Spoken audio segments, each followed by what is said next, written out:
So I'm testing the power capacitor of this Marantz 140. I don't think the camera's going to pick it up, but this is actually two capacitors in one unit. They're 13 millifarad capacitors rated at 55 volts, and the easiest way to test them is just to check the voltage across them, check the time that it takes for it to rise and decrease. So it's off right now. I had it on for a bit, so the voltage is continuing to go down a bit.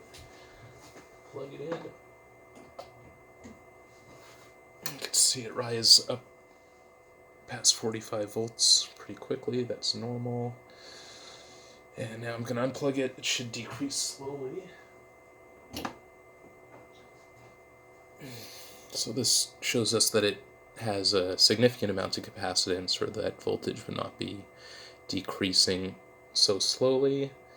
You could calculate the exact rise and decreasing times based on the amount of resistance and capacitance, but I mean, this gives us a pretty good indication that it's working.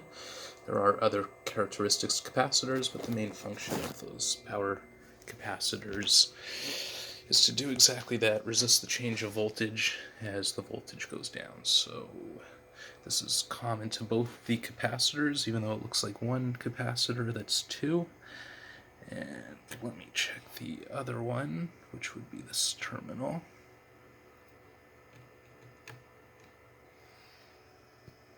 There we go. We're going to do the same thing.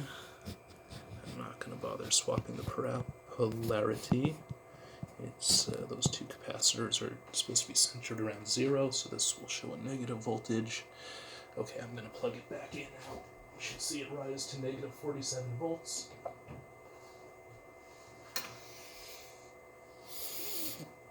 And I'm going to unplug it in just a couple of seconds. We should see it decharge at about the same rate.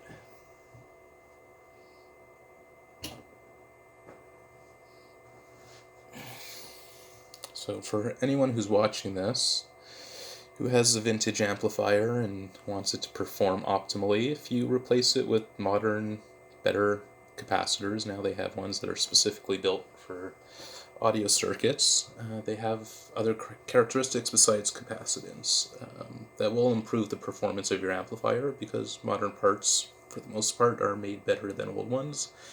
Kind of like vintage cars. If you replace an old piston head with a modern one, usually you get better machining techniques, manufacturing techniques. Everything is built to a higher spec and standard, similar with electronics. So if the old one does function, most old capacitors function.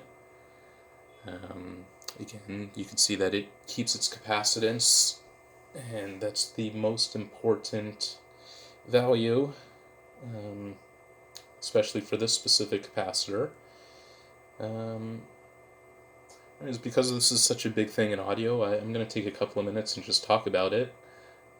On my vintage amplifiers, I have changed them with modern components. The measurements that I've taken from them are not significant changes. I enjoy them with the new capacitors, and I find that they sound a little bit better. In extreme cases, they actually will really clean up the sound if there wasn't a faulty capacitor, but they don't. I don't find faulty capacitors to be as common of an issue as they're made out to be. But again, for an audio enthusiast, like an old car enthusiast, it's great to change them. So all this to say, these are functional. There's better options, and for this particular model, it'll be just slightly challenging to, retrofit something in that'll fit nice and neatly, but the electrical connections are pretty simple.